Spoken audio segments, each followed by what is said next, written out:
Vasara jau čia. Pasirūpinkite komfortu su Quincera. Galingi oro kondicionieriai ir šilumos siurbliai su nuolaidomis. Quincera. Galingi sprendimai visiems metų laikams. Alytus priėmė Baltijos šalių profesinių mokyklų sportininkus, kurie varžėsi jau 29 žaidynėse.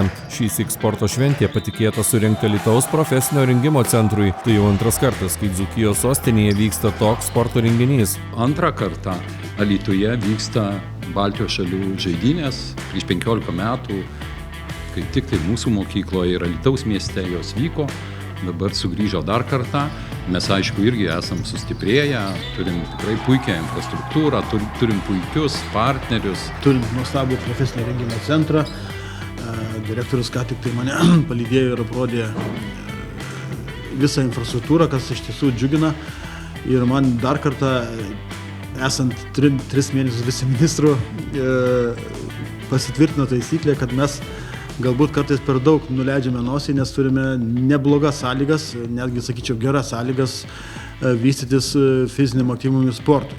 Žinoma, šios žaidynės nėra daugiau mažiau apie sportą, apie rezultatus, ką aš sakiau atidarymo metu, kad pirmiausia labai svarbu, kad tos žaidynės vyksta tradiciškai 29 metus. Oficialioji dalis prasidėjo šokių studijos Aušrinė pasirodymu. Po to įneštos Baltijos šalių ir žaidynių vėliava.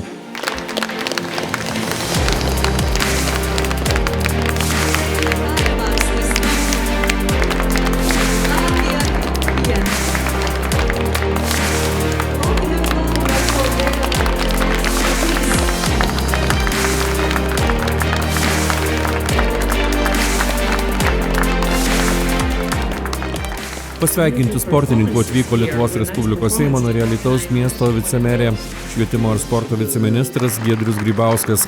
29 žaidynėse dalyvavo per 200 sportininkų iš Lietuvos, Latvijos ir Estijos.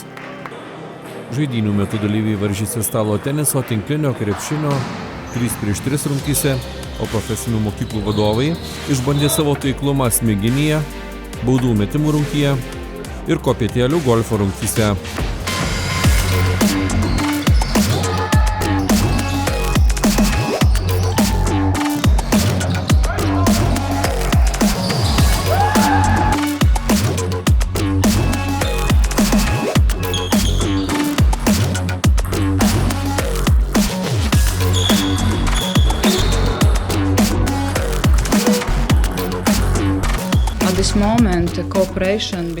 Ypatingai šiuo laiku visoms Baltijos šalims labai svarbu ieškoti bendrų taškų ir ryšių.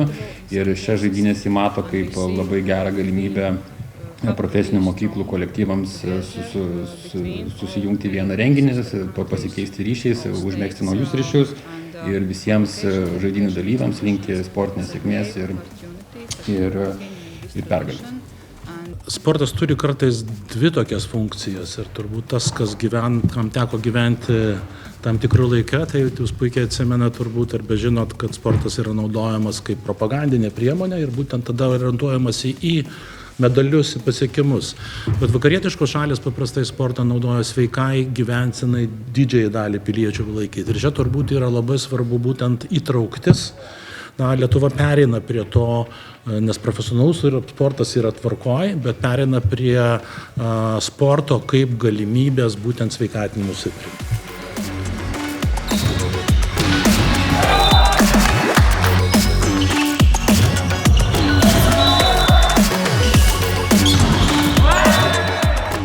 Dalyviams išdalinta 10 medalių komplektų. Bendroje įskaitoje nugalėtojų taurę iškovojo Latvijos rinktinė. Jos pergalę lėmė dominavimas tinklinio varžybose. Kitos žaidynės vyks Estijoje.